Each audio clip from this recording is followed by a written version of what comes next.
Hi friends, ಎಲ್ಲರಿಗೂ ನಮಸ್ಕಾರ. ಬಸುಸ್ಕಾನ ಕನ್ನಡ ಚಾನಲ್ಗೆ ಸ್ವಾಗತ. ನಾನಿವತ್ತು ಈಸಿಯಾಗಿರೋವಂಥ ಒಂದು ಸ್ನ್ಯಾಕ್ಸ್ ರೆಸಿಪಿ ಮಾಡಿ ತೋರಿಸ್ತಾ ಇದ್ದೀನಿ. ಬ್ರೆಡ್ ಮತ್ತು ಆನಿಯನ್ನ ಬಳಸಿ ತುಂಬಾ ಸಿಂಪಲ್ಲಾಗಿ ಟೇಸ್ಟ್ಫುಲ್ಲಾಗಿ ಮಾಡ್ಕೊಳ್ಬೋದಾದಂಥ ಒಂದು ರೆಸಿಪಿ ಫ್ರೆಂಡ್ಸ್ ಇದು.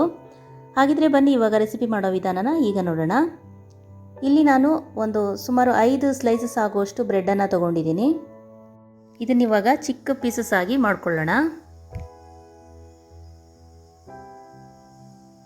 ಈ ಥರ ಎಲ್ಲ ಚಿಕ್ಕ ಚಿಕ್ಕದಾಗಿ ಪೀಸ್ ಮಾಡ್ಕೊಂಡಾದಮೇಲೆ ಇದಕ್ಕೆ ಇವಾಗ 2 ಟೇಬಲ್ ಚಮಚದಷ್ಟು ನೀರನ್ನು ಹಾಕಿ ಬ್ರೆಡ್ಡನ್ನು ಸ್ವಲ್ಪ ನೆನೆಯೋದಕ್ಕೆ ಬಿಡಬೇಕು, ಸಾಫ್ಟ್ ಆಗೋದಕ್ಕೆ. ಹೆಚ್ಚಿಗೆ ಬೇಡ, ಸ್ವಲ್ಪನೇ 2 ಟೇಬಲ್ ಚಮಚದಷ್ಟು ಆದರೆ ಸಾಕು. ಈ ಥರ ಚೆನ್ನಾಗಿ ಹಾಕಿ ಪ್ರೆಸ್ ಮಾಡಿ ಬಿಟ್ಟರೆ ಬ್ರೆಡ್ಡು ಚೆನ್ನಾಗಿ ಸಾಫ್ಟ್ ಆಗುತ್ತೆ.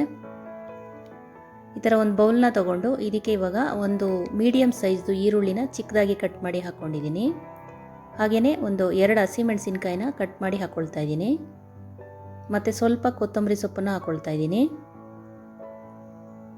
ಹಾಗೆಯೇ ಅರ್ಧ ಟೇಬಲ್ ಚಮಚದಷ್ಟು ಚಿಲ್ಲಿ ಫ್ಲೇಕ್ಸ್ ಹಾಕ್ಕೊಳ್ತಾ ಇದ್ದೀನಿ ನಾನಿಲ್ಲಿ. ಹಾಗೆಯೇ 1/4 ಟೇಬಲ್ ಚಮಚದಷ್ಟು ಉಪ್ಪನ್ನು ಹಾಕ್ಕೊಳ್ಬೇಕು.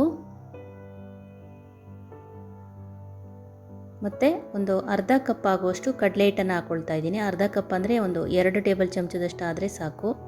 ಈ ಥರ ಚೆನ್ನಾಗಿ ಮಿಕ್ಸ್ ಮಾಡ್ಕೊಳ್ಬೇಕು. ಸ್ವಲ್ಪ ಬಾಂಡಿಂಗ್ ಬರೋದಕ್ಕೋಸ್ಕರ ಕಡಲೆ ಹಿಟ್ಟನ್ನು ಹಾಕ್ಕೊಳ್ಳೋದು. ನೀರು ಹಾಕದೇ ಈ ಥರ ಚೆನ್ನಾಗಿ ಮಿಕ್ಸ್ ಮಾಡ್ಕೊಳ್ಬೇಕು. ಈರುಳ್ಳಿ ಮತ್ತು ಉಪ್ಪೆಲ್ಲ ಹಾಕಿರೋದ್ರಿಂದ ಅದೇ ನೀರು ಬಿಡುತ್ತೆ, ಹಾಗಾಗಿ ನೀರು ಹಾಕೋ ಅವಶ್ಯಕತೆ ಇಲ್ಲ. ಹಾಕಿ ಮೊದಲು ಚೆನ್ನಾಗಿ ಕಲಿಸ್ಬಿಟ್ಟು ಆಮೇಲೆ ಬ್ರೆಡ್ಡನ್ನು ಸೇರಿಸ್ಕೊಂಡು ಕಲಿಸ್ಕೊಳ್ಬೇಕು. ಬ್ರೆಡ್ಡಿಗೆಲ್ಲ ನಾವು ಫಸ್ಟ್ ನೀರು ಹಾಕಿರೋದ್ರಿಂದ ಈಗ ಮತ್ತೆ ನೀರು ಹಾಕೋ ಅವಶ್ಯಕತೆ ಇಲ್ಲ. ಹೀಗೆ ಚೆನ್ನಾಗಿ ನಾದಿ ಕಲಿಸಿದ್ರೆ ಆಯಿತು. ನಿಮಗೆ ತುಂಬ ಗಟ್ಟಿ ಅನ್ನಿಸ್ತಾ ಇದೆ ಅನ್ನೋ ಹಾಗಿದ್ರೆ ಸ್ವಲ್ಪ ನೀರನ್ನು ಹಾಕ್ಕೊಳ್ಬೋದು.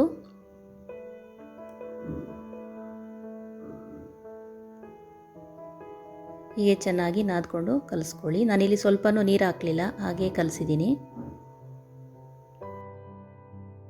ಕೈಗೆ ಸ್ವಲ್ಪ ಎಣ್ಣೆನ ಸವರ್ಕೊಂಡು ಈ ಥರ ಚಿಕ್ಕ ಚಿಕ್ಕ ಉಂಡೆಗಳ ಥರ ತಗೊಂಡು ಇದನ್ನು ನಿಮಗೆ ಯಾವ ಶೇಪ್ ಬೇಕೋ ಆ ಶೇಪಿಗೆ ಉಂಡೆಗಳ ಥರ ಮಾಡ್ಕೊಳ್ಳಿ. ನಾನಿಲ್ಲಿ ಓವೆಲ್ ಶೇಪ್ ಮಾಡಿ ತೋರಿಸ್ತಾ ಇದ್ದೀನಿ.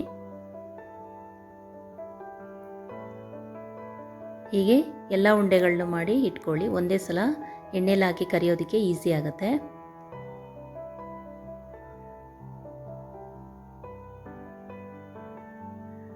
ಹೀಗೆಲ್ಲ ರೆಡಿ ಮಾಡ್ಕೊಂಡಾದಮೇಲೆ ಈ ಥರ ಕಾದಿರೋವಂಥ ಎಣ್ಣೆಗೆ ಹಾಕ್ಕೊಂಡು ಕರ್ಕೊಳ್ಬೇಕು. ಸಾರಿ ಫ್ರೆಂಡ್ಸ್, ನಾನಿಲ್ಲಿ ಎಣ್ಣೆಗೆ ಹಾಕಿರೋವಂಥ ಕ್ಲಿಪ್ಪು ಮಿಸ್ ಆಗಿದೆ. ಹಾಗಾಗಿ ಈ ಥರ ಸ್ವಲ್ಪ ಕಲರ್ ಚೇಂಜ್ ಆಗೋರಿಗೆ ಮೀಡಿಯಮ್ ಫ್ಲೇಮ್ನಲ್ಲಿ ಇಟ್ಕೊಂಡು ಫ್ರೈ ಮಾಡ್ಕೊಳ್ಬೇಕು. ಬ್ರೆಡ್ ಆಗಿರೋದ್ರಿಂದ ಬೇಗನೆ ಕಲರ್ ಚೇಂಜ್ ಆಗುತ್ತೆ ಇದು. ಹಾಗಾಗಿ ಮೀಡಿಯಮ್ ಫ್ಲೇಮ್ನಲ್ಲಿ ಇಟ್ಕೊಂಡು ನಿಧಾನವಾಗಿ ಬೇಯಿಸ್ಕೊಳ್ಬೇಕು. ನಾನು ಇನ್ನೊಂದು ಬ್ಯಾಚನ್ನು ಹಾಕಿ ತೋರಿಸ್ತಾ ಇದ್ದೀನಿ.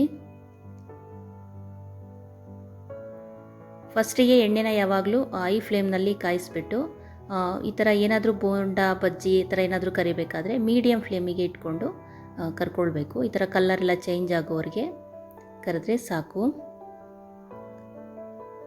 ಫ್ರೆಂಡ್ಸ್, ಯಾರೆಲ್ಲ ಇನ್ನೂ ನನ್ನ ಚಾನಲ್ನ ಸಬ್ಸ್ಕ್ರೈಬ್ ಮಾಡಿಲ್ಲ ದಯವಿಟ್ಟು ಚಾನಲ್ನ ಸಬ್ಸ್ಕ್ರೈಬ್ ಮಾಡಿಕೊಂಡು ಹಾಗೆ ವಿಡಿಯೋಗೆ ಲೈಕ್ ಕೊಡೋದ್ರ ಮೂಲಕ ಸಪೋರ್ಟ್ ಮಾಡಿ. ನೋಡಿ, ಕ್ರಿಸ್ಪಿ ಆಗಿರೋವಂಥ ಆನಿಯನ್ ಬ್ರೆಡ್ ಪಕೋಡ ರೆಡಿ ಆಯಿತು.